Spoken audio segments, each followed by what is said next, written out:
This video is going to talk to you about how to reduce anxiety and some initial steps you can take in reducing your anxiety.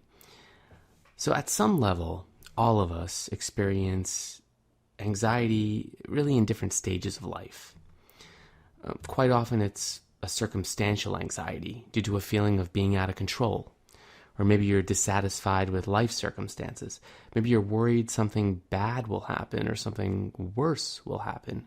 Or a general feeling of not dealing well with uncertainty. So anxiety is a normal feeling for many, and it's even a normal sign of just being human. But for many, myself included, anxiety can become a dominant force in their life. And it's one that affects their self-esteem, their confidence, relationships, career. And it becomes a constant inner voice churning that things are not right and that they may get worse. So what may have initially been a circumstantial anxiety that ebbs and flows and shows up in minor, non-debilitating ways, all of a sudden it becomes something more. So maybe you can relate to this. So for these people, it's an issue oftentimes of physiology or biology, one where anxiety starts in the brain or chemical makeup in the body. And this is where anxiety can become debilitating.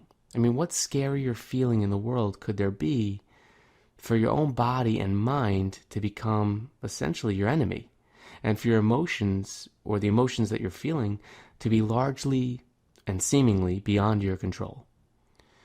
And frequently, these results, or the results that lead you to anxiety, they can become acute.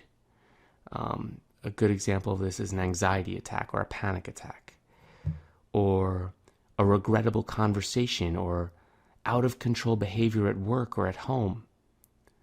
And people who deal with this, for these people, after months or years of suffering in silence, they need help. They need somewhere to turn to because life really becomes unbearable.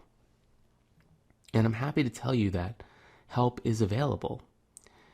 Frequently, this is through the support of a therapist or a mental health counselor who can provide a safe forum in which to, process and discuss what's going on. And mostly someone who can normalize and help regulate your experience. A close friend or a small group of friends, they can also lend support. And additionally, if you think medication is a route that you need to go down, at least in the beginning, you can visit a psychiatrist, and they can help uncover whether this condition truly is biochemical in nature. And through brief experimentation with various medications, it could be determined whether a deficiency exists in a specific brain chemical that regulates anxiety. And often the use of medication, despite some side effects, and it can add normalcy to one's life, or at least help the transition from a state of very high anxiety into a new normal. So despite having a condition which may be with you for life, you can experience a sense of freedom and relief from what otherwise may be a predominant way of being. And the point of this is relief is available if you're suffering from anxiety, and medication is not, I repeat, it is not the only route. I only mention it here because prior to learning the tools or having the tools to deal with your anxiety naturally, medication can sort of ease you into a better state of understanding, a better state of patience, and sort of send you off on this journey to inner peace. I generally don't recommend medication as a long-term solution for anyone, unless the chemical imbalances that are happening to them are so severe